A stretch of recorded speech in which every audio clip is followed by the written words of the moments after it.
ാണെന്ന് പ്രതിപക്ഷ നേതാവ് വി.ഡി. സതീശൻ. കൊള്ളക്കാർക്കെതിരെ നടപടി സ്വീകരിക്കും വരെ സമരവുമായി മുന്നോട്ടു പോകും. വിഷയം കോടതി കണ്ടെത്തിയിട്ടില്ലായിരുന്നെങ്കിൽ അയ്യപ്പ വിഗ്രഹവും കൂടി മോഷണം പോയേനെയെന്നും സതീശൻ പറഞ്ഞു.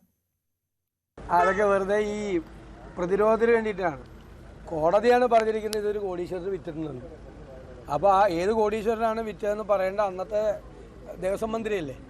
പിന്നെ ഇപ്പോഴത്തെ ദേവസ്വം മന്ത്രി എന്താ പറഞ്ഞത്? ഇപ്പോൾ കുഴപ്പമൊന്നുമില്ല, 2019 കുഴപ്പം മുഴുവൻ നടന്നതാണ്. ഇപ്പോഴത്തെ ദേവസ്വം പ്രസിഡന്റ് എന്താ പറഞ്ഞത്? ഇപ്പോൾ കുഴപ്പമൊന്നുമില്ല, അന്നാണ് കുഴപ്പം നടന്നത്. ഇപ്പോഴത്തെ ദേവസ്വം മന്ത്രിയും ഇപ്പോഴത്തെ ദേവസ്വം ബോർഡ് പ്രസിഡന്റും 2019 കുഴപ്പം നടന്നു എന്ന് പറഞ്ഞു. കോടതി ഇത് വിറ്റെന്നാണ് പറഞ്ഞേക്കണം. ഇത് സ്വർണം മാറ്റിയെന്നല്ല, വേറെ ഒരു ചെമ്പിൻ്റെ മോൾഡ് ഉണ്ടാക്കി അങ്ങോട്ട് കൊണ്ടുപോയി. ഒറിജിനൽ ദ്വാരപാലക കട്ടള കൊണ്ടുപോയി, കതവ് കൊണ്ടുപോയി. എന്നിട്ട് വീണ്ടും ഉണ്ണികൃഷ്ണൻ പോയിട്ട് വിളിച്ചു വരുത്തിയെന്നാണ്. അയ്യപ്പ വിഗ്രഹം കൂടി പോയേനെ, കോടതി ഇത് കണ്ടുപിടിച്ചില്ലായിരുന്നു. സ്വർണ്ണപ്പാളി വിവാദത്തിൽ പ്രത്യേക അന്വേഷണ സംഘത്തെ നിയോഗിച്ചുകൊണ്ടുള്ള ഉത്തരവിറങ്ങി. Crime branch ADGP H. വെങ്കടേഷിന്റെ നേതൃത്വത്തിലാണ് അന്വേഷണ സംഘം. സംഭവത്തിൽ ദേവസ്വം വിജിലൻസ് മുൻപാകെ ഹാജരായ സ്മാർട്ട് ക്രിയേഷൻസ് ഉടമ പങ്കജ് ഭണ്ഡാരിയുടെ ചോദ്യം ചെയ്യൽ തുടരുകയാണ്. തിരുവിതാംകൂർ ദേവസ്വം ആസ്ഥാനത്താണ് ചോദ്യം ചെയ്യൽ പുരോഗമിക്കുന്നത്. ശബരിമല സ്വർണ്ണ മോഷണത്തിൽ ജസ്റ്റിസ് KT ശങ്കരൻ ശനിയാഴ്ച സന്നിധാനത്തെത്തി പരിശോധന നടത്തും. ഹൈക്കോടതി നിർദ്ദേശത്തെ തുടർന്നാണ് ജസ്റ്റിസ് KT ശങ്കരൻ സന്നിധാനത്തെത്തുന്നത്.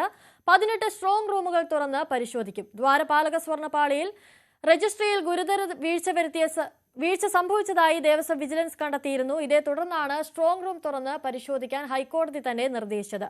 സ്ട്രോങ് റൂമുകളിലുള്ള വസ്തുക്കളുടെ കണക്ക് തിട്ടപ്പെടുത്തി കൃത്യമായി രജിസ്റ്റർ ചെയ്ത് ഹൈക്കോടതിക്ക് മുൻപാകെ സമർപ്പിക്കണമെന്നാണ് നിർദ്ദേശം. ശബരിമല സ്വർണ്ണമോഷണ വിവാദത്തെ തുടർന്ന് സസ്പെൻഷനിലായ മുരാരി ബാബുവിന് ഏറ്റുമാനൂർ മഹാദേവ ക്ഷേത്രത്തിൽ ക്രമക്കേട് നടത്തിയതിന് പിന്നാലെ ലഭിച്ചത് പ്രമോഷൻ.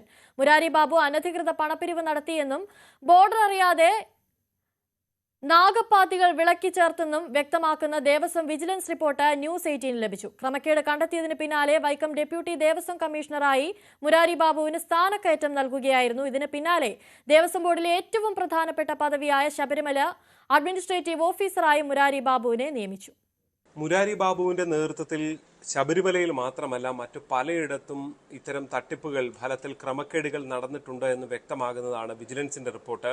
ഏറ്റുമാനൂർ ക്ഷേത്രത്തിൽ നടന്ന ക്രമക്കേടുകൾ, രസീതില്ലാതെ നടത്തിയ പണപ്പിരിവുകൾ, നാഗപ്പാത്തി അനധികൃതമായി പിടിപ്പിച്ചത്, അവിടെയുണ്ടായ തീപിടുത്തം ഒളിച്ചു വെക്കാൻ നടത്തിയ ശ്രമം, ഇതിലെല്ലാം ദേവസ്വം വിജിലൻസ് നടത്തിയ അന്വേഷണ റിപ്പോർട്ടിൽ ഇത്തരം സാമ്പത്തികമായ തട്ടിപ്പ് നടത്തി എന്നത് മാത്രമല്ല ആചാര ലംഘനം പോലും നടത്തി തീപിടുത്തത്തെ തുടർന്ന് മുരാരി ബാബു എന്നുള്ളതാണ്. ഇയാൾ ഒറ്റയ്ക്കാണ് എല്ലാ കാര്യങ്ങൾക്കും പല പ്രശ്നവിധിക്കടക്കം പോയത് എന്നതടക്കമുള്ള വിശദമായ റിപ്പോർട്ട്. തന്ത്രിയെ തെറ്റിദ്ധരിപ്പിക്കൽ, അക്കാലത്തെ ദേവസ്വം ബോർഡിനെ തെറ്റിദ്ധരിപ്പിക്കൽ അടക്കമുള്ള വിവരങ്ങളെല്ലാം തന്നെ വിശദമായി അന്വേഷിച്ചാണ് ഈ റിപ്പോർട്ട് നൽകിയിരിക്കുന്നത്.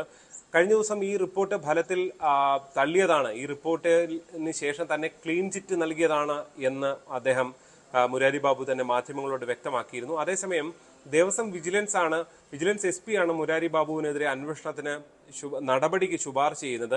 അങ്ങനെ ഇരിക്കെ ഇത്രയധികം സാമ്പത്തിക തട്ടിപ്പ് ക്രിമിനൽ നടപടി പ്രകാരം അന്വേഷിക്കേണ്ട ഒരു വിഷയത്തിൽ ദേവസ്വം ബോർഡ് പ്രസിഡന്റ്, അന്ന് ദേവസ്വം ബോർഡ് 2022 റിപ്പോർട്ട് നൽകുന്നത്, ഇയാൾക്ക് ക്ലീൻ ചിറ്റ് നൽകുന്നതെന്ന ചോദ്യമാണ് ഇപ്പോൾ ബാക്കിയാവുന്നത്. മാത്രമല്ല ഏറ്റുമാനൂരിലെ ക്രമക്കേട് റിപ്പോർട്ടെല്ലാം പുറത്തു വന്നതിന് പിന്നാലെ മുരാരി ബാബുവിന് പ്രമോഷനാണ് ഫലത്തിൽ നൽകുന്നത്. പിന്നീട് ശബരിമലയുടെ ചുമതല, എക്സിക്യൂട്ടീവ് ഓഫീസറായിട്ടുള്ള ചുമതല അടക്കം നൽകുന്നു. കഴിഞ്ഞ സീസൺ വരെ, ഈ കഴിഞ്ഞ ജൂലൈ വരെ ഫലത്തിൽ അദ്ദേഹത്തിന് ആ ചുമതലയിൽ ഉണ്ടാകുന്ന സാഹചര്യം ഉണ്ടായിരുന്നു. 2019 ഉണ്ടായ സ്വർണ്ണപ്പാളി വിവാദം ഉൾപ്പെടെ ഈ സമീപത്തടക്കം നടന്ന വിവാദത്തിലടക്കം മുരാരി ബാബുവിന്റെ പങ്ക് കഴിഞ്ഞ ദിവസങ്ങളിലൊക്കെ പുറത്തു വരികയും ചെയ്തതാണ്. അതായത് സാധാരണഗതിയിൽ ക്രിമിനൽ നടപടി പ്രകാരം അന്വേഷണം നടത്തേണ്ട ഒരു സംഭവത്തിൽ ഒരു ഉദ്യോഗസ്ഥന് പ്രമോഷൻ നൽകിക്കൊണ്ട് അയാളെ സംരക്ഷിക്കുന്ന നടപടിയാണ്. അതുകൊണ്ട് തന്നെ മുരാരി ബാബു മാത്രമാണോ ഇത്തരം സംഭവങ്ങൾക്ക് പിന്നിലെന്ന സംശയവും ഫലത്തിൽ ഉയരുന്നതാണ് ദേവസ്വം വിജിലൻസിന്റെ റിപ്പോർട്ട്. ശബരിമല സ്വർണ്ണ മോഷണത്തിൽ ഇന്നും വ്യാപക പ്രതിഷേധം. പാലക്കാട് BJPയുടെ കളക്ടറേറ്റ് മാർച്ചിൽ സംഘർഷമുണ്ടായി. പ്രവർത്തകർക്ക് നേരെ പോലീസ് ജലപീരങ്കി പ്രയോഗിച്ചു. സമരക്കാർ ജലപീരങ്കിയുടെ മുന്നിലുള്ള ഗ്രിൽ തകർത്തു.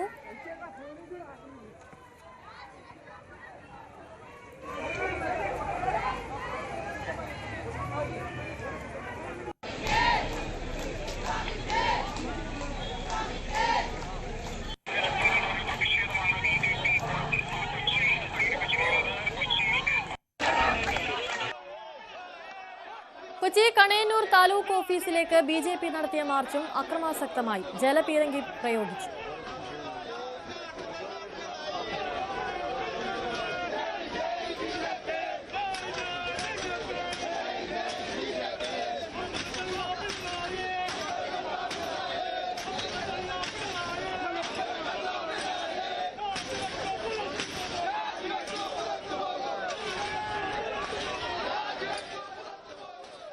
മുൻ ദേവസ്വം മന്ത്രി കടകംപള്ളി സുരേന്ദ്രന്റെ ബിനാമിയാണ് ഉണ്ണികൃഷ്ണൻ പോറ്റിയെന്ന് മാർച്ച് ഉദ്ഘാടനം ചെയ്ത വി മുരളീധരൻ ആരോപിച്ചു. ലോകമെമ്പാടുമുള്ള അയ്യപ്പ ഭക്തന്മാർ അങ്ങേയറ്റത്തെ ഹൃദയവേദനയോടുകൂടിയും അങ്ങേയറ്റത്തെ ഞെട്ടലോടുകൂടിയുമാണ് ശബരിമലയിൽ നടന്നുകൊണ്ടിരിക്കുന്ന സംഭവ വികാസങ്ങൾ കണ്ടുകൊണ്ടിരിക്കുന്നത്. ശബരിമലയിൽ എല്ലാ വർഷവും കേരളത്തിൽ നിന്നോ ഇന്ത്യയിൽ നിന്നോ മാത്രമല്ല ലോകമെമ്പാട് നിന്നുമാണ് അയ്യപ്പ ഭക്തർ എത്തിച്ചേരുന്നത്. അങ്ങനെ ലോകം മുഴുവനുള്ള അയ്യപ്പ ഭക്തന്മാരുടെ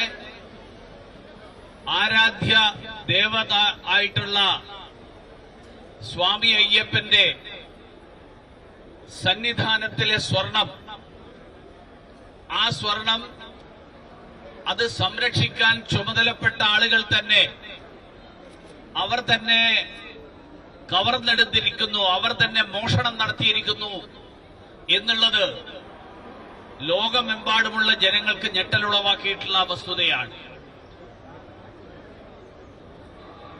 കഴിഞ്ഞ ഏതാനും ദിവസങ്ങളായി ഇത് സംബന്ധിച്ചിട്ടുള്ള ധാരാളം വിവരങ്ങൾ പുറത്തു വന്നുകൊണ്ടിരിക്കുകയാണ്. സ്വർണ്ണപ്പാളി വിഷയത്തിൽ നടന്നത് കൊള്ളയാണെന്ന് ബിജെപി സംസ്ഥാന അധ്യക്ഷൻ രാജീവ് ചന്ദ്രശേഖർ. വിഷയം കേന്ദ്ര ഏജൻസികൾ അന്വേഷിക്കണം, ദേവസ്വം മന്ത്രിയും പ്രസിഡന്റും രാജിവെക്കണമെന്നും തെറ്റുകാർ ജയിലിൽ പോകുന്നതുവരെ പ്രതിഷേധം തുടരുമെന്നും രാജീവ് ചന്ദ്രശേഖർ പറഞ്ഞു. ഇവിടെ നടക്കുന്നത് കൊള്ളയാണ്. അതിന് ഒരു കൃത്യമായ അന്വേഷണം നടക്കണം. അതിന് പാർട്ടി മുമ്പോട്ട് വെച്ചിട്ടുണ്ട്. ദേവസ്വം മന്ത്രി രാജിവെക്കണം, ദേവസ്വം ബോർഡ് ചെയർമാൻ രാജിവെക്കണം, വിജിലൻസിന്റെ റിപ്പോർട്ടെല്ലാം 30 കൊല്ലമായിട്ട് വിജിലൻസിന്റെ റിപ്പോർട്ടെല്ലാം പുറത്ത് കൊണ്ടുവരണം. എന്നിട്ട് ഒരു സെൻട്രൽ ഇൻവെസ്റ്റിഗേറ്റീവ് ഏജൻസി ഇതിന്റെ അന്വേഷണം നടത്തണം. സംസ്ഥാനത്ത് വീണ്ടും തിരുവാഭരണ കൊള്ള. തൃശൂർ കൂർക്കഞ്ചേരി മഹേശ്വര ക്ഷേത്രത്തിലെ തിരുവാഭരണം കൊള്ളയടിക്കപ്പെട്ടുവെന്ന ആരോപണം. ക്ഷേത്ര സംരക്ഷണ സമിതി പ്രസിഡന്റ് പ്രേംകുമാറാണ് തിരുവാഭരണം കൊള്ളയടിക്കപ്പെട്ടുവെന്ന് ആരോപിച്ച് രംഗത്തെത്തിയിരിക്കുന്നത്. ക്ഷേത്രത്തിലെ മുൻ പ്രസിഡന്റ് KV സദാനന്ദൻ തിരുവാഭരണം ഒരുക്കിയെന്നും സംഭവത്തിൽ വിശദമായ അന്വേഷണം വേണമെന്നുമാണ് പ്രേംകുമാർ ആവശ്യപ്പെടുന്നത്. പൂയം ദിവസം തൈപ്പൂയത്തിന് ഭക്തജനങ്ങളാണ് അവിടെ ഭഗവാന് മറ്റേ തിരുവാഭരണം കാണാനില്ല എന്നുള്ള ഒരു വിഷയം മുന്നോട്ട് കൊണ്ടുവന്നു. അത് കഴിഞ്ഞ് ക്ഷേത്രത്തിൻ്റെ ഭാരവാഹികളായിട്ട് സംസാരിച്ചു. അപ്പോൾ അവർ പറയും അവിടെയുണ്ട് ഇവിടെയുണ്ട് എന്ന് പറയാല്ല, അത് സ്ഥാനം കാണിക്കില്ല. കൂർക്കഞ്ചേരി മഹേശ്വര ക്ഷേത്രത്തിലെ തിരുവാഭരണവും മറ്റ് വിലപിടിപ്പുള്ള വസ്തുക്കളും മുൻ പ്രസിഡന്റ് മോഷ്ടിച്ചു എന്നതടക്കമുള്ള ഗുരുതരമായിട്ടുള്ള ആരോപണങ്ങളാണ് ഉയരുന്നത്. ക്ഷേത്ര സംരക്ഷണ സമിതി പ്രേംകുമാറിന്റെ നേതൃത്വത്തിലുള്ള ആളുകളാണ് ഈ ഒരു ആരോപണവുമായി രംഗത്തെത്തിയിരിക്കുന്നത്.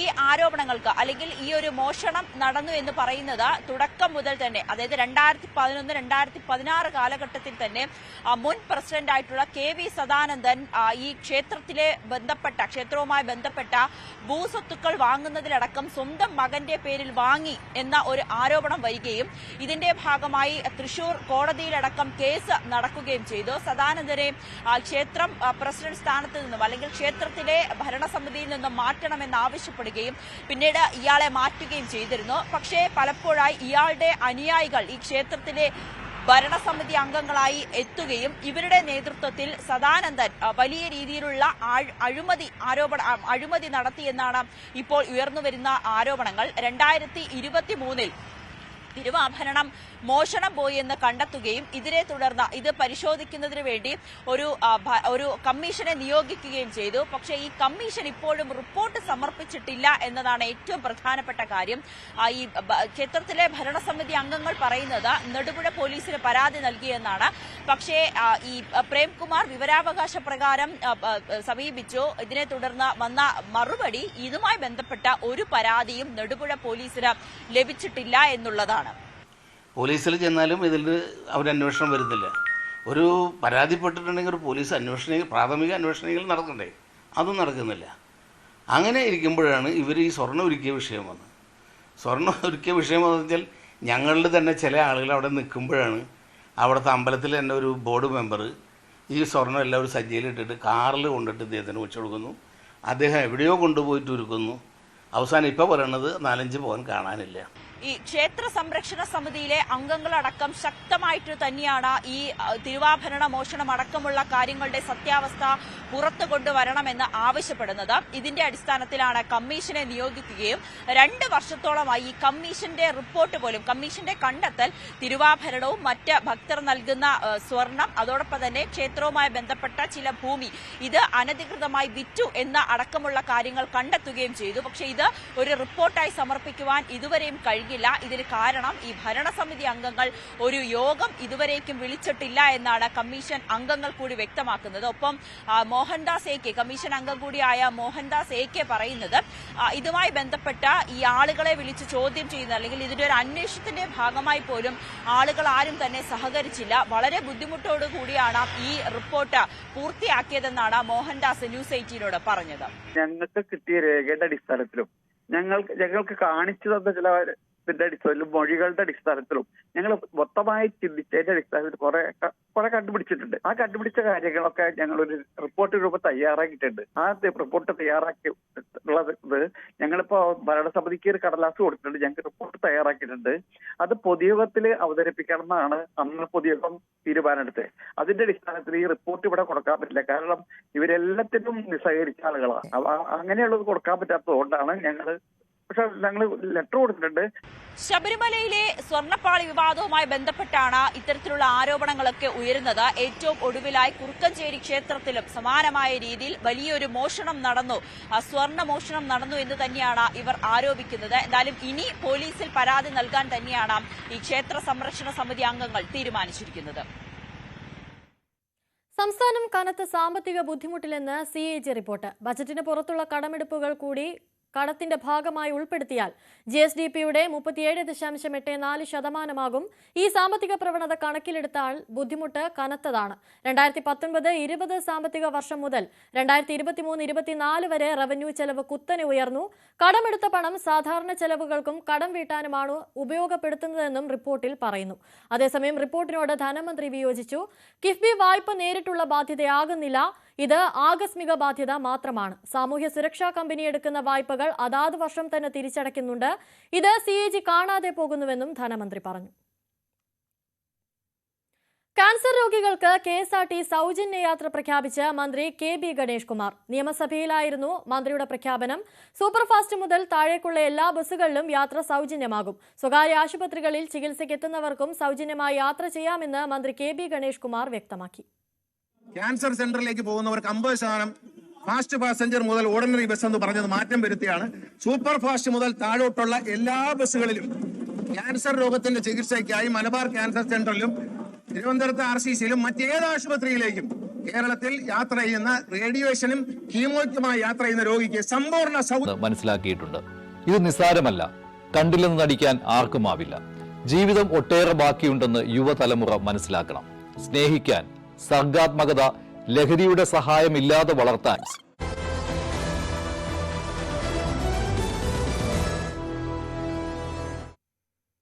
ഗസയിൽ 2 വർഷത്തിന് ശേഷം യുദ്ധം അവസാനിക്കുന്നു. സമാധാന കരാറിന്റെ ആദ്യഘട്ടം ഇസ്രയേലും ഹമാസും അംഗീകരിച്ചെന്ന് US പ്രസിഡന്റ് ഡൊണാൾഡ് ട്രംപ് അവകാശപ്പെട്ടു. ഉടൻ ബന്ദികളെ മോചിപ്പിക്കുമെന്നും ട്രംപിന്റെ ഇടപെടലിന് നന്ദി അറിയിച്ചും ബെഞ്ചമിൻ നെതന്യാഹു പ്രതികരിച്ചു. ധാരണയിൽ ഇരു പ്രതിനിധികളും ഒപ്പിടുന്നത് കാണാൻ ഡൊണാൾഡ് ട്രംപ് നേരിട്ടെത്തുമെന്നും വിവരമുണ്ട്. യുദ്ധം അവസാനിപ്പിക്കാനുള്ള US പ്രസിഡന്റ് ഡൊണാൾഡ് ട്രംപിന്റെ 20 ദിന പദ്ധതി മുൻനിർത്തി കെയ്റോയിൽ നടന്ന ചർച്ചയിലാണ് ഗസയിൽ സമാധാനത്തിനുള്ള വഴികൾ തുറന്നത്. മുതിർന്ന വിദേശ രാഷ്ട്രീയ ഇന്റലിജൻസ് ഉദ്യോഗസ്ഥർ കെയ്റോയിലും ഈജിപ്ഷ്യൻ ചെങ്കടൽ റിസോർട്ട് പട്ടണമായ ഷാമൽ ഷെയ്ഖിലുമായി നടത്തിയ ചർച്ചകളിൽ പങ്കെടുത്തിരുന്നു. ആദ്യഘട്ട ധാരണ പ്രകാരം ബന്ദികളെയെല്ലാം ഹമാസ് ഉടൻ മോചിപ്പിക്കും. സമൂഹ മാധ്യമങ്ങളിലൂടെയാണ് ഇത് സംബന്ധിച്ച് ട്രംപ് പ്രഖ്യാപനം നടത്തിയത്. വെടിനിർത്തൽ എത്രയും വേഗം നടപ്പാക്കാനും ബന്ദികളുടെ മോചനം വേഗത്തിലാക്കാനും ട്രംപിന്റെ പ്രത്യേക പ്രതിനിധി സ്റ്റീവ് വിറ്റ്കോഫ്, മരുമകൻ ജറീദ് കഷ്ണർ എന്നിവരടങ്ങിയ US സംഘം ഈജിപ്തിലെത്തി. ഇസ്രായേൽ ഹമാസ് സമാധാന ധാരണ ഒപ്പിടുന്നത് കാണാൻ ട്രംപ് എത്തിയേക്കുമെന്നാണ് സൂചന. ട്രംപിന്റെ ഇടപെടലിന് നന്ദി അറിയിച്ച ഇസ്രായേൽ പ്രധാനമന്ത്രി ബെഞ്ചമിൻ നെതന്യാഹു ഉടൻ ബന്ദികളെ മോചിപ്പിക്കുമെന്നും വ്യക്തമാക്കി. ഇതോടെ ഇസ്രായേൽ ജയിലുകളിൽ തടവിലാക്കിയ പലസ്തീൻ തടവുകാർക്ക് പകരമായി ഗാസയിലെ ഇസ്രായേൽ ബന്ദികളെ വിട്ടയക്കുമെന്നതാണ് ധാരണ. എങ്കിലും പ്രധാന വിഷയങ്ങളിൽ ഇപ്പോഴും ചർച്ചകൾ പുരോഗമിക്കുകയാണ്. ചർച്ചകളിൽ ശുഭാപ്തി വിശ്വാസം പ്രകടിപ്പിച്ച ഹമാസ് ഇസ്രായേൽ മോചിപ്പിക്കേണ്ട തടവുകാരുടെ പട്ടിക കൈമാറി. ബന്ദികളെ ഹമാസും 1950 പലസ്തീൻ തടവുകാരെ ഇസ്രായേലും മോചിപ്പിക്കണമെന്നാണ് ട്രംപിന്റെ സമാധാന പദ്ധതിയിലെ നിർദ്ദേശം. പക്ഷേ ഫത്താ പാർട്ടിയുടെ മുൻ നേതാവ് മർവാൻ ബർഗൌദിയെയും അഹമ്മദ് സാദത്തിനെയും മോചിപ്പിക്കണമെന്ന ഹമാസിന്റെ ആവശ്യം ഇസ്രായേൽ അംഗീകരിക്കാനിടയില്ലെന്നാണ് സൂചന. ഇസ്രായേലികളെ ആക്രമിച്ച് കൊലപ്പെടുത്തിയതിനാണ് ഇരുവരും ശിക്ഷിക്കപ്പെട്ടത്. കരാറുമായി ബന്ധപ്പെട്ട് ധാരണയിലെത്തിയതോടെ ഇക്കാര്യം ഇസ്രായേൽ മന്ത്രിസഭയിൽ വോട്ടിനിട്ട് അംഗീകാരം നേടാൻ തീരുമാനമായിട്ടുണ്ട്. ഇസ്രായേലിനുമേലുള്ള അന്താരാഷ്ട്ര സമ്മർദ്ദം ഈ നിർണായക നീക്കങ്ങൾക്ക് പിന്നിലുണ്ടെന്നാണ് പൊതുവായ വിലയിരുത്തൽ. News desk, news 18. American president Donald ട്രംപിന്റെ ഗാസ സമാധാന പദ്ധതിയെ സ്വാഗതം ചെയ്ത് പ്രധാനമന്ത്രി നരേന്ദ്രമോദി. ഇത് ഇസ്രായേൽ പ്രധാനമന്ത്രി ബെഞ്ചമിൻ നെതന്യാഹുവിന്റെ ശക്തമായ നേതൃത്വത്തിന്റെ പ്രതിഫലനമാണ്. ബന്ദികളുടെ മോചനവും മാനുഷിക സഹായവും ഗാസയിലെ ജനങ്ങൾക്ക് ആശ്വാസം പകരുമെന്നും മോദി എക്സിൽ കുറിച്ചു. ഇത് ശാശ്വത സമാധാനത്തിന് വഴിയൊരുക്കുമെന്നും അദ്ദേഹം പ്രത്യാശ പ്രകടിപ്പിച്ചു. ബ്രിട്ടീഷ് പ്രധാനമന്ത്രി കെയർ സ്റ്റാർമറും ഗാസ സമാധാന കരാറിനെ അഭിനന്ദിച്ചു. ചർച്ചകൾക്ക് മധ്യസ്ഥത വഹിക്കുന്ന US ഉൾപ്പെടെയുള്ള രാജ്യങ്ങളെ അഭിനന്ദിക്കുന്നു. UK ഇതിനെ പൂർണ്ണമായും പിന്തുണയ്ക്കുന്നുവെന്നും സ്റ്റാർമർ പറഞ്ഞു. The news that a deal has been reached on the first stage of the peace plan in Gaza. This is a moment of profound relief that we felt around the world, but particularly for the hostages, their families, and for the civilian population of Gaza, who have all endured unimaginable suffering over the last 2 years.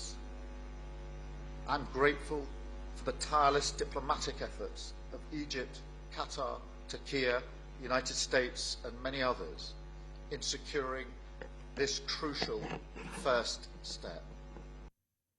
Hungarian എഴുത്തുകാരൻ Laszlo ക്രാസ്നഹോർക്കയ്ക്ക് സാഹിത്യത്തിനുള്ള ഈ വർഷത്തെ Nobel സമ്മാനം. Apocalyptic ഭീകരതയുടെ നടുവിലും കലയുടെ ശക്തിയെ വീണ്ടും ഉറപ്പിക്കുന്ന ശ്രദ്ധേയവും ദർശനാത്മകവുമായ പ്രവർത്തനത്തിനുള്ള അംഗീകാരമെന്നാണ് Nobel committee വിലയിരുത്തിയത്.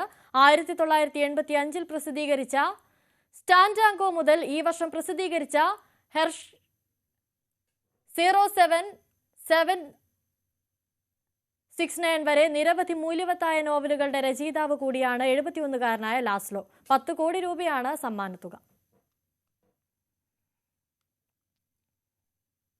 UK പ്രധാനമന്ത്രി കെയർ സ്റ്റാർമറുമായി പ്രധാനമന്ത്രി നരേന്ദ്രമോദി കൂടിക്കാഴ്ച നടത്തി. മുംബൈയിലെ മഹാരാഷ്ട്ര രാജ്ഭവനിൽ വെച്ചായിരുന്നു കൂടിക്കാഴ്ച.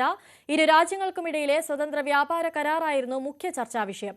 ഇന്ത്യ, പസഫിക്, പശ്ചിമേഷ്യ, യൂറോപ്പ് എന്നിവിടങ്ങളിലെ നിർണായക പ്രാദേശിക വിഷയങ്ങളും ഇരുവരും സംസാരിച്ചു. 3 മാസത്തിനിടെ 2ാം തവണയാണ് പ്രധാനമന്ത്രി നരേന്ദ്രമോദിയും UK പ്രധാനമന്ത്രി കെയർ സ്റ്റാർമറും കൂടിക്കാഴ്ച നടത്തുന്നത്. 2 ദിവസത്തെ സന്ദർശനത്തിനായി ഇന്നലെയാണ് സ്റ്റാർമർ ഇന്ത്യയിലേക്ക് എത്തുന്നത്. അദ്ദേഹത്തോടൊപ്പം UKയിലെ വ്യവസായ പ്രമുഖരും പ്രമുഖ യൂണിവേഴ്സിറ്റികളിലെ വൈസ് ചാൻസലർമാരും സാംസ്കാരിക നേതാക്കളുമടക്കം 126 പേരുടെ സംഘവുമുണ്ടായിരുന്നു. മുംബൈയിലെ മഹാരാഷ്ട്ര രാജ്ഭവനിൽ വെച്ചാണ് മോദിയും സ്റ്റാർമറും കൂടിക്കാഴ്ച നടത്തിയത്. ജൂലൈയിൽ മോദിയുടെ UK സന്ദർശനത്തിനിടെ ഒപ്പിട്ട സ്വതന്ത്ര വ്യാപാര കരാറായിരുന്നു മുഖ്യ ചർച്ചാ വിഷയം. ഊർജം, പ്രതിരോധം, വ്യവസായം, സാങ്കേതിക വിദ്യ തുടങ്ങിയ മേഖലകളിൽ സഹകരണം ശക്തമാക്കുമെന്ന് ചർച്ചയിൽ തീരുമാനമായി. ഇന്ത്യ UK സ്വതന്ത്ര വ്യാപാര കരാർ ഇരു രാജ്യങ്ങൾക്കും നേട്ടമാകുമെന്ന് പ്രധാനമന്ത്രി നരേന്ദ്രമോദി പറഞ്ഞു. UKയിലെ 9 യൂണിവേഴ്സിറ്റികൾ ഇന്ത്യയിൽ ക്യാമ്പസ് തുടങ്ങുമെന്നും പ്രതിരോധ രംഗത്തെ സഹകരണം ശക്തമാക്കുമെന്നുമുള്ള നിർണായക പ്രഖ്യാപനങ്ങൾ സംയുക്ത വാർത്താ സമ്മേളനത്തിൽ മോദി നടത്തി. पिछले वर्ष हमने India UK technology security initiative launch किया. इसके तहत हमने क्रिटिकल एंड इमर्जिंग टेक्नोलॉजी में ज्वाइंट रिसर्च और इनोवेशन के लिए एक मजबूत मंच तैयार किया. आज प्रधानमंत्री स्टार्मर के साथ शिक्षा क्षेत्र का अब तक का सबसे बड़ा और प्रभावशाली प्रतिनिधिमंडल आया है. यह बहुत खुशी की बात है कि अब यूके की 9 यूनिवर्सिटीज भारत में कैंपस खोलने जा रही है. നരേന്ദ്രമോദിക്ക് നന്ദി പറഞ്ഞാണ് കെയർ സ്റ്റാർമർ തന്റെ പ്രസംഗം ആരംഭിച്ചത്. സാമ്പത്തിക രംഗത്തെ ഇന്ത്യയുടെ വളർച്ച അത്ഭുതകരമാണ്. ആ വളർച്ചയിൽ പങ്കാളിയാകാൻ സാധിച്ചതിൽ ബ്രിട്ടന് സന്തോഷമുണ്ടെന്ന് അദ്ദേഹം പറഞ്ഞു. ഇന്ത്യയുടെ സാമ്പത്തിക പുരോഗതിയിൽ സ്റ്റാർമർ മോദി അഭിനന്ദിക്കുകയും ചെയ്തു. UK-India comprehensive economic and trade agreement in July, a breakthrough moment, years in the making, slashing tariffs, increasing access to each other's markets to drive growth and create jobs for our people and making life better in both of our nations. India's growth story is remarkable. I want to congratulate the Prime Minister on his leadership, aiming to be the world's 3rd largest economy by 2028. സംയുക്ത ചർച്ചയ്ക്ക് പിന്നാലെ പഹൽഗാം ഭീകരാക്രമണത്തെ അനുശോചിച്ച് ഇന്ത്യയും ബ്രിട്ടനും സംയുക്ത പ്രസ്താവന പുറത്തിറക്കി. ഇരു രാജ്യങ്ങളും തീവ്രവാദത്തെ ശക്തമായി എതിർക്കുന്നുവെന്ന് മോദിയും സ്റ്റാർമറും വ്യക്തമാക്കി. ഭീകരവാദത്തെ ഇല്ലാതാക്കാൻ കൂട്ടായ പ്രവർത്തനങ്ങൾ നടത്താനും ചർച്ചയിൽ തീരുമാനമായി. News desk news 18. India Afghanistan ബന്ധത്തിൽ പുതിയ അധ്യായത്തിന് തുടക്കം കുറിക്കാൻ ലക്ഷ്യമിട്ട് അഫ്ഗാനിസ്ഥാൻ ആക്ടിംഗ് വിദേശകാര്യമന്ത്രി അമീർ ഖാൻ മുത്തഖി ഡൽഹിയിലെത്തി. 8 ദിവസത്തെ സന്ദർശനത്തിനായാണ് മുത്തഖി ഡൽഹിയിലെത്തിയത്. 2021 ഓഗസ്റ്റിൽ അഫ്ഗാനിസ്ഥാനിൽ ഭരണം പിടിച്ചെടുത്ത ശേഷം ഒരു താലിബാൻ നേതാവിന്റെ ആദ്യ ഇന്ത്യ സന്ദർശനമാണിത്. അഫ്ഗാനിസ്ഥാൻ ആക്ടിംഗ് വിദേശകാര്യമന്ത്രി അമീർ ഖാൻ മുത്തഖിയുടെ ഇന്ത്യ സന്ദർശനത്തിന് വിദേശ രാഷ്ട്ര തലവന്മാരുടെയും മന്ത്രിമാരുടെയും പതിവ് സന്ദർശനങ്ങളെക്കാൾ പ്രാധാന്യം കൽപ്പിക്കപ്പെടുന്നുണ്ട്. അതിന് ചില കാരണങ്ങളുമുണ്ട്. അഫ്ഗാനിസ്ഥാനുമായി അനൌദ്യോഗിക ആശയവിനിമയവും സഹകരണവും സജീവമാണെങ്കിലും അവിടെ നിലവിലുള്ള താലിബാൻ ഭരണകൂടത്തെ ഇന്ത്യ ഔദ്യോഗികമായി അംഗീകരിച്ചിട്ടില്ല. ഈ സന്ദർശനം വഴി ഇരു രാജ്യങ്ങളും തമ്മിൽ ഔപചാരിക നയതന്ത്ര ബന്ധം നിലവിൽ വന്നേക്കാം. നിലവിൽ റഷ്യ മാത്രമാണ് ഇതുവരെ താലിബാന് ഔദ്യോഗിക അംഗീകാരം നൽകിയ ഏക രാജ്യം.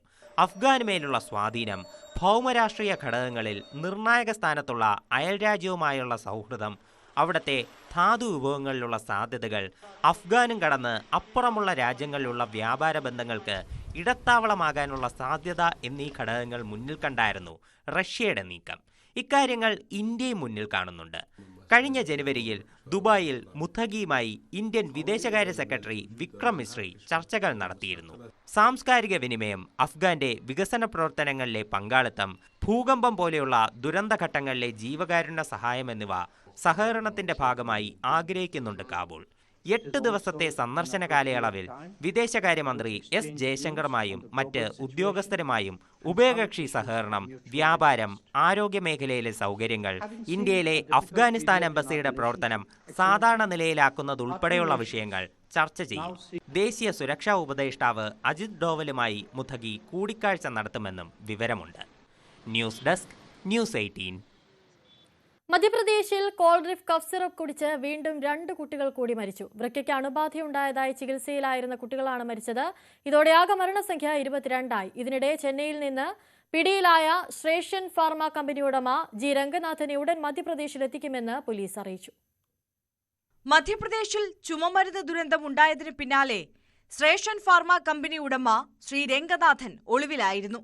സംഭവം നടന്ന് ആദ്യ ദിവസം തന്നെ മധ്യപ്രദേശ് പോലീസ് കാഞ്ചീപുരത്തെ കോൾഡ്രിഫ് സിറപ്പ് നിർമ്മിച്ച ഫാക്ടറിയിൽ പരിശോധന നടത്താൻ തമിഴ്നാട് സർക്കാരിനോട് നിർദ്ദേശിച്ചിരുന്നു. എന്നാൽ ഉടമയായ രംഗനാഥനെ അന്ന് കണ്ടെത്താൻ സാധിച്ചിരുന്നില്ല. തുടർന്ന് നടത്തിയ അന്വേഷണത്തിലാണ് ഇയാൾ ചെന്നൈയിലുണ്ടെന്ന വിവരം ലഭിക്കുന്നത്. ശേഷം ചിന്ദ്വാര എസ്പിയുടെ നേതൃത്വത്തിലുള്ള സംഘം ഇന്നലെ തമിഴ്നാട്ടിൽ എത്തി. ചെന്നൈ പോലീസിന്റെ സഹായത്തോടെയാണ് അശോക നഗറിൽ ഒളിവിൽ താമസിച്ചിരുന്ന ജി രംഗനാഥനെ പിടികൂടുന്നത്. ഇയാളെ കാഞ്ചീപുരത്തെ ഫാക്ടറിയിലെത്തിച്ച് തെളിവെടുപ്പ് നടത്തിയ ശേഷം ഉടൻ മധ്യപ്രദേശിൽ എത്തിക്കുമെന്നാണ് വിവരം. രംഗനാഥനെതിരെ ഭാരതീയ ന്യായ സംഹിതയിലെ സെക്ഷൻ 105, 276 എന്നീ വകുപ്പുകൾ പ്രകാരവും 27A ആക്ട് അനുസരിച്ചുമാണ് കേസെടുത്തത്. അതേസമയം കോൾഡ്രിഫ് കപ്പ് സിറപ്പ് കുടിച്ച് മധ്യപ്രദേശിൽ ചികിത്സയിലായിരുന്ന 2 കുട്ടികൾ കൂടി മരിച്ചു. വൃക്കയ്ക്കുണ്ടായ അണുബാധയാണ് മരണകാരണം. ഇതോടെ ചുമമരുന്ന് കുടിച്ചുള്ള മധ്യപ്രദേശിലെ ആകെ മരണസംഖ്യ 22. ഇതിനിടെ തമിഴ്നാട് സർക്കാർ 2 ഡ്രഗ് ഇൻസ്പെക്ടർമാരെ സസ്പെൻഡ് ചെയ്തു. കോൾഡ്രിഫ് കപ്പ് സിറപ്പിന്റെ പരിശോധന കൃത്യമായി നടത്താത്തതിലാണ് നടപടി. കഴിഞ്ഞ ദിവസം കേന്ദ്ര ആരോഗ്യ മന്ത്രാലയം തമിഴ്നാടിനെതിരെ കടുത്ത വിമർശനം ഉന്നയിച്ചതിന് പിന്നാലെയാണ് സസ്പെൻഷൻ. തമിഴ്നാട് ആരോഗ്യവകുപ്പ് പരിശോധന നടത്താത്തതാണ് ദുരന്തത്തിലേക്ക് വഴിവെച്ചതെന്നായിരുന്നു കേന്ദ്രം കുറ്റപ്പെടുത്തിയത്. ശ്രേഷൻ ഫാർമ ഫാക്ടറി സ്ഥിരമായി അടപ്പിക്കാനും നടപടി സ്വീകരിക്കുമെന്ന് തമിഴ്നാട് സർക്കാർ വ്യക്തമാക്കി. ചുമമരുന്ന് ദുരന്തത്തിൽ ഇന്ത്യയോട് ലോകാരോഗ്യ സംഘടന വിവരങ്ങൾ തേടിയിട്ടുണ്ട്. മരണത്തിന് കാരണമായ കോൾഡ്രിഫ് കപ്പ് സിറപ്പ് രാജ്യത്തിന് പുറത്തേക്ക് കയറ്റി അയക്കപ്പെട്ടിട്ടുണ്ടോ എന്നതിലടക്കമാണ് വ്യക്തത വരുത്താൻ ആവശ്യപ്പെട്ടിരിക്കുന്നത്. ഇന്ത്യയുടെ മറുപടി ലഭിച്ച ശേഷം തുടർ നടപടികൾ സ്വീകരിക്കുമെന്നും WHO അറിയിച്ചു. News desk, news 18. സംസ്ഥാനത്ത് സ്വർണ്ണവില സർവകാല റെക്കോർഡിൽ. പവന് 160 രൂപ വർദ്ധിച്ച് 91,040 രൂപയായി. 1 ഗ്രാം സ്വർണത്തിന് 11,380 രൂപയാണ് വില. ഇതോടെ ഉപഭോക്താക്കൾക്ക് 1 പവൻ സ്വർണം വാങ്ങണമെങ്കിൽ 1 ലക്ഷത്തോളം രൂപ നൽകണം. വീണ്ടും ഒരു ഇടവേളയാണ്. ഇടവേളയ്ക്ക് ശേഷം മടങ്ങിയെത്താം.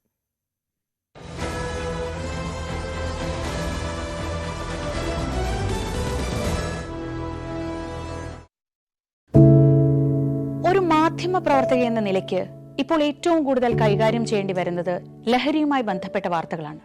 കൊച്ചുകുട്ടികൾ മുതൽ യുവാക്കൾ വരെ എല്ലാവരും ഉൾപ്പെട്ടിരിക്കുന്ന ലഹരിയുടെ ഒരു വല. എന്താണ് നമ്മുടെ യുവതലമുറയ്ക്ക് സംഭവിക്കുന്നത് എന്നൊക്കെ എല്ലാവരും ചോദിച്ചു കാണും. പക്ഷേ അവരുടെ പ്രശ്നങ്ങളെ, അത് കുട്ടികൾ മുതൽ യുവാക്കൾ വരെ, അവരുടെ പ്രശ്നങ്ങളെ കേൾക്കുന്നതിന്, മനസ്സിലാക്കുന്നതിന്, ഒരു പരിഹാരം പറയുന്നതിന് മുതിർന്നവരായ നമുക്ക് എത്രമാത്രം കഴിയുന്നുണ്ട്? അവരിൽ ഉണ്ടാകുന്ന ചെറിയ മാറ്റങ്ങൾ നമ്മൾ തിരിച്ചറിയാറുണ്ട്. അവരുടെ ചുറ്റുമുള്ളത് ഒരു മായാലോകമാണ്. സോഷ്യൽ മീഡിയയുടെ, വീഡിയോ ഗെയിമുകളുടെ, സിനിമയുടെ, വാർത്തയുടെ വലിയ വിവരശേഖരത്തിന്റെ ലോകം. ആ ലോകത്തിനകത്ത് കുരുങ്ങിപ്പോകുന്ന കുട്ടികളെ തിരിച്ച് യഥാർത്ഥ ജീവിതത്തിലേക്ക്, മണ്ണിന്റെ മണമുള്ള ജീവിതത്തിലേക്ക് തിരിച്ചു കൊണ്ടുവരാൻ നമുക്കും കഴിയേണ്ടതല്ലേ? അവരെ കേൾക്കാൻ, അവരിൽ ഉണ്ടാകുന്ന മാറ്റങ്ങൾ തിരിച്ചറിയാൻ, അവരുടെ പ്രശ്നങ്ങൾക്ക് പരിഹാരം കാണാൻ നമുക്ക് മാത്രമേ കഴിയൂ. ചേർത്ത് പിടിക്കാം നമ്മുടെ കുട്ടികളെ. ലഹരിയുടെ വലയിൽ കുരുങ്ങാതെ അവരെ കാത്തുരക്ഷിക്കാം.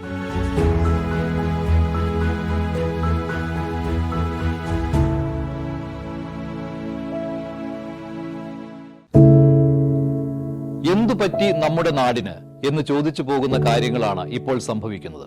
എന്തൊക്കെയാണ് നമ്മുടെ യുവതലമുറ തെരുവുകളിൽ കാട്ടിക്കൂട്ടുന്നത്? കൊല്ലാൻ പോലും മടികാട്ടാത്ത ഇവർ സ്വബോധത്താൽ ഇങ്ങനെയൊന്നും ചെയ്യില്ല. നാടിന്റെ അഭിമാനമായി വളരേണ്ട യുവത്വത്തെ ഇങ്ങനെ പോകാൻ അനുവദിച്ചുകൂടാ. നമ്മൾ ഓരോരുത്തരും മാതാപിതാക്കൾ കൂടിയാണ്. നേർവഴിക്ക് നടത്താൻ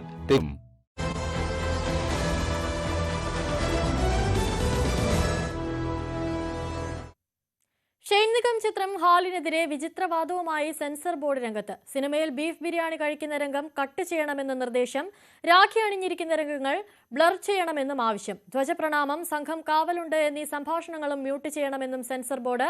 കോടതി എന്ത് പറയുന്നോ അതനുസരിച്ച് മുന്നോട്ടു പോകുമെന്ന് സംവിധായകൻ വീര പ്രതികരിച്ചു.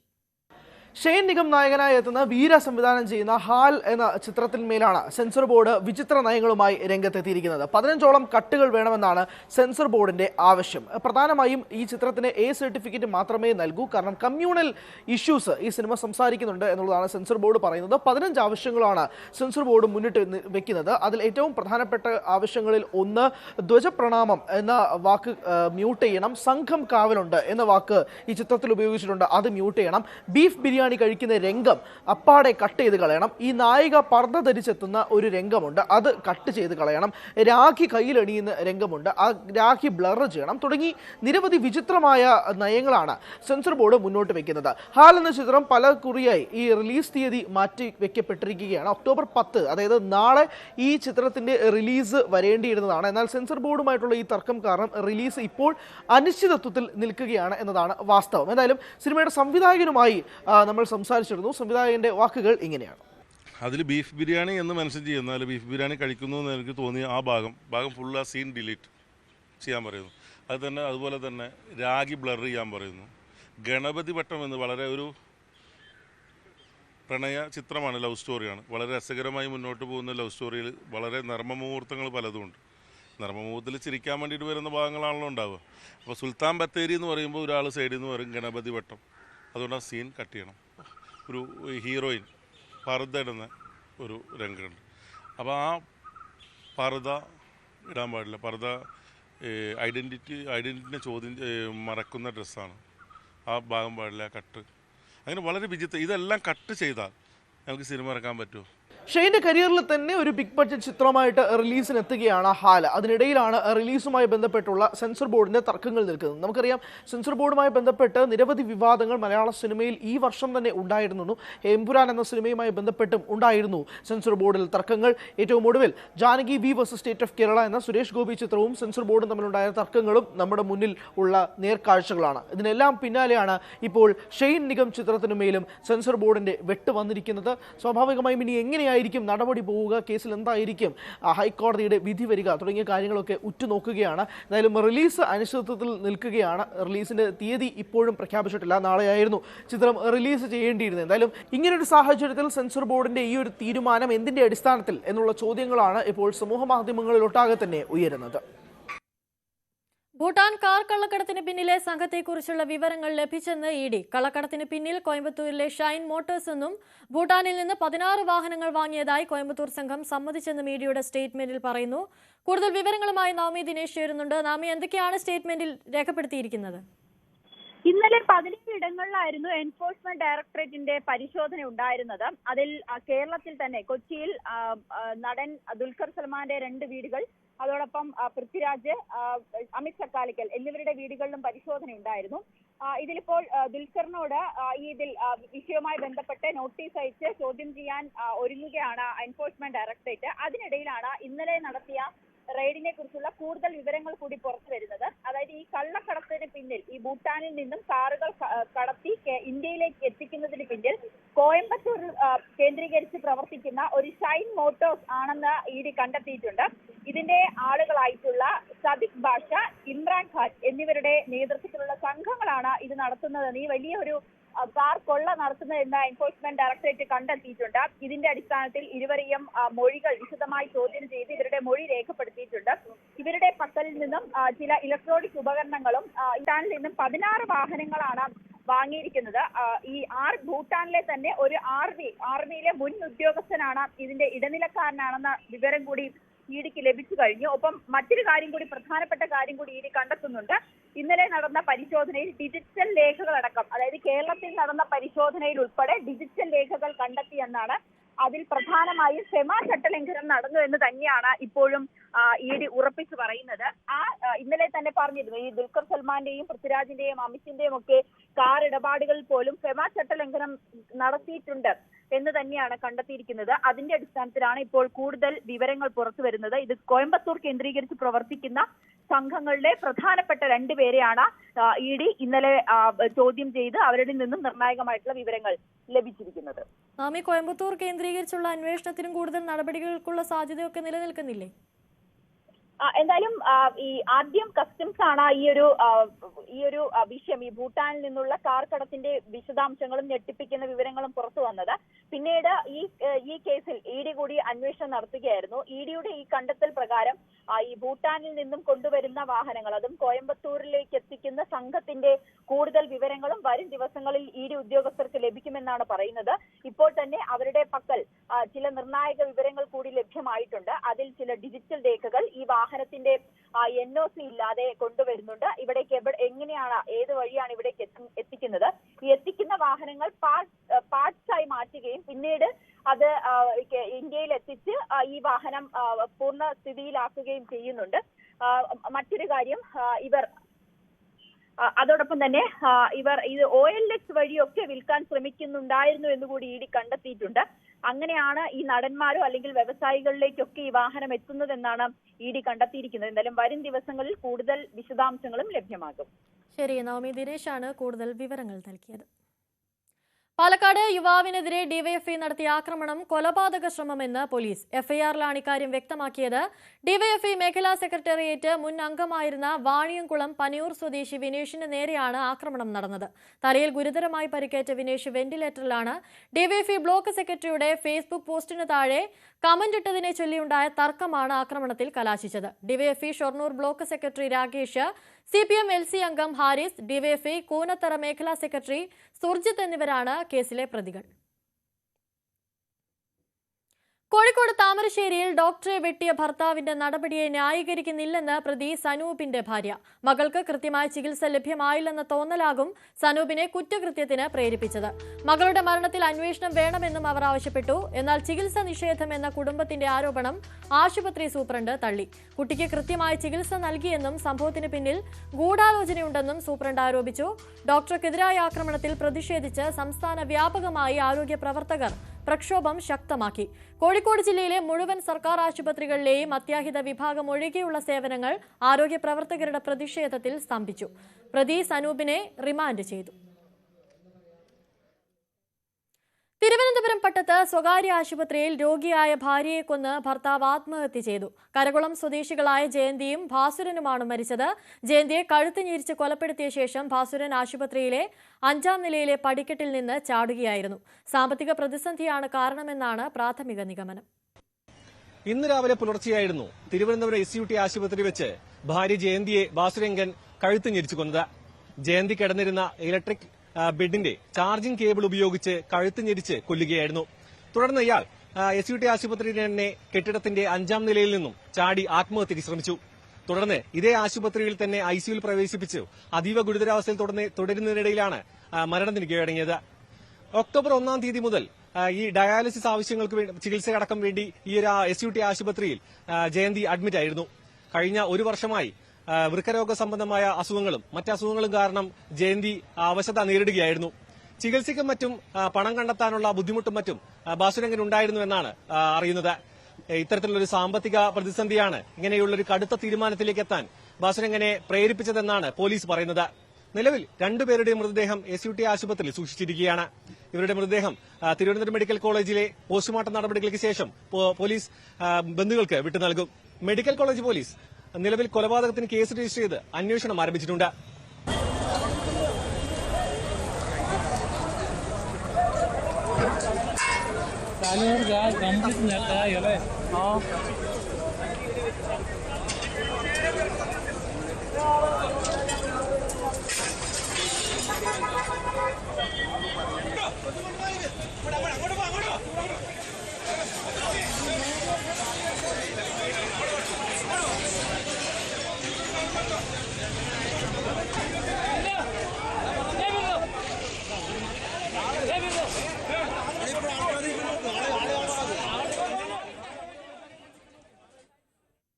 ഇന്നത്തെ സ്വർണം വെള്ളി നിരക്കുകൾ കൂടി നോക്കാം. കവിത ഗോൾഡ് ആൻഡ് ഡയമണ്ട്സ് ഇന്നത്തെ സ്വർണം വെള്ളി നിരക്കുകൾ നിങ്ങൾക്കായി സമർപ്പിക്കുന്നത് Kavitha gold and diamonds, the versatile jewellery. സ്വർണം 22 ക്യാരറ്റ് ഗ്രാമിന് 11,380, പവന് 91,040. സ്വർണം 18 ക്യാരറ്റ് ഗ്രാമിന് 9,420, പവന് 75,360. വെള്ളി ഗ്രാമിന് 166, kilo 1,66,000. Kavitha gold and diamonds ഇന്നത്തെ സ്വർണം വെള്ളി നിരക്കുകൾ നിങ്ങൾക്കായി സമർപ്പിച്ചത് Kavitha gold and diamonds, the versatile jewellery. Live at 6 പൂർണ്ണമാവുകയാണ്. ഇടവേളയ്ക്ക് ശേഷം പ്രൈം ഡിബേറ്റിൽ KP അഭിലാഷ് ചേരും. നമസ്കാരം.